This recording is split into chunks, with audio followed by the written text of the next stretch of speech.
हर दिन सुबह सूरज निकलने से पहले ही धनिया उठ जाता।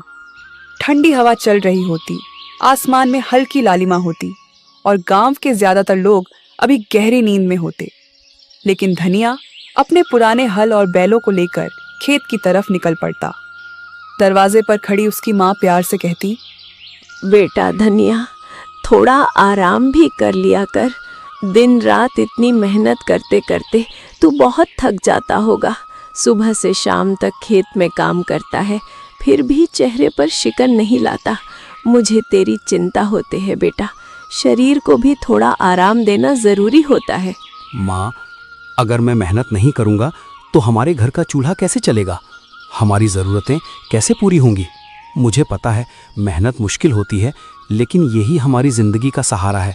जब तक मेरे हाथ पैर चल रहे हैं मैं मेहनत करता रहूँगा, ताकि आपको कभी किसी चीज़ की कमी महसूस ना हो। तभी उसकी बेटी गौरी दौड़ते हुए आती और कहती, बाबा, जल्दी वापस आना, मैं आपका इंतजार करूंगी।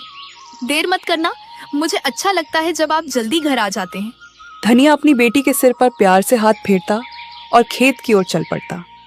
दिन भर वह खेत में पसीना बहाता रहता, कभी तेज धूप, कभी अचानक बारिश, लेकिन धनिया मेहनत करना कभी नहीं छोड़ता। धनिया ने कभी हार नहीं मानी। वह हमेशा अपनी माँ से कहता, लीजिए, हर कोना देख लीजिए, मेरे पास छुपाने के लिए कुछ भी नहीं है। अगर आपको अंगूठी मिल जाए तो पंचायत जो भी सजा देगी मुझे मंजूर होगी, लेकिन मैं फिर भी यही कहूँगा कि मैंने कोई चोरी नहीं की है। मैंने किसी की चीज़ को हाथ तक नहीं लगाया। पंचायत के 2-3 लोग झोपड़ी के अंदर गए। उन्होंने धीरे धीरे हर जगह देखना शुरू किया। कभी पुराने बर्तन उठाकर देखते, कभी कोने में रखी टोकरी को उलटते, कभी खाट के नीचे झांकते। धनिया बाहर खड़ा सब देख रहा था। उसकी माँ ईश्वर का नाम जप रही थी। कुछ देर तक तो कुछ भी नहीं मिला। धनिया के दिल में थोड़ी उम्मीद जागने लगी, लेकिन तभी एक आदमी ने अचानक जोर से आवाज लगाई, रुको, यहाँ कुछ चमक रहा है, जरा देखो तो सही। अरे, ये तो सोने की अंगूठी है। एक पल के लिए पूरा माहौल सन्न रह गया। देखा, मैंने कहा था ना, यही चोर है। अब सबके सामने सच आ गया। अंगूठी इसके ही घर से मिली है।